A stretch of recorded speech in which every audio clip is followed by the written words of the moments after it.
প্রিয় শিল্পী জুবিন গার্গের 53তম জন্মদিনে শিলচর জেলা কংগ্রেস বৃক্ষরোপণ করে শ্রদ্ধাঞ্জলি জানালো। মঙ্গলবার শিলচর ইন্দিরা ভবনে এই পরিবেশ বান্ধব উদ্যোগ নেওয়া হয়। জেলা কংগ্রেস সভাপতি সজল আচার্য জানান, জুবিন গার্গের রহস্যজনক মৃত্যুর পূর্ণাঙ্গ তদন্তের দাবি তুলেছে Congress. Bureau report, Barak vision. November 2025 ইংরাজি আজকে জুবিন গার্গের 53তম জন্মশতবার্ষিকী। মৃত্যুর পর ওনার প্রথম জন্মশতবার্ষিকী।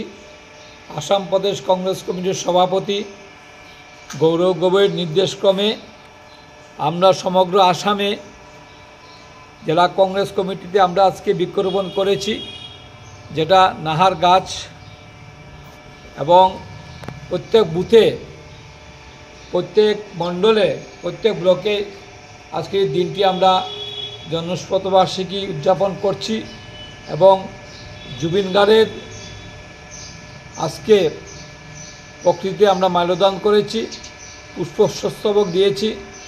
এবং আমরা জানি যে জুবিন গার্গের মৃত্যুর যেটা জাস্টিস, আমরা অতি শীঘ্রই সেটা বিচার হবে।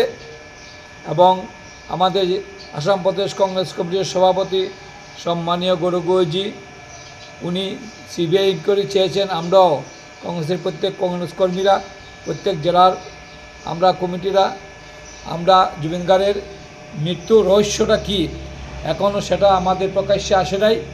এবং অতি সত্বর সেই মৃত্যুর রহস্যটা আসাম সরকারের কাছে আমরা দাবি রাখছি, অতি সত্বর সেটা প্রকাশ্যে আনার জন্য।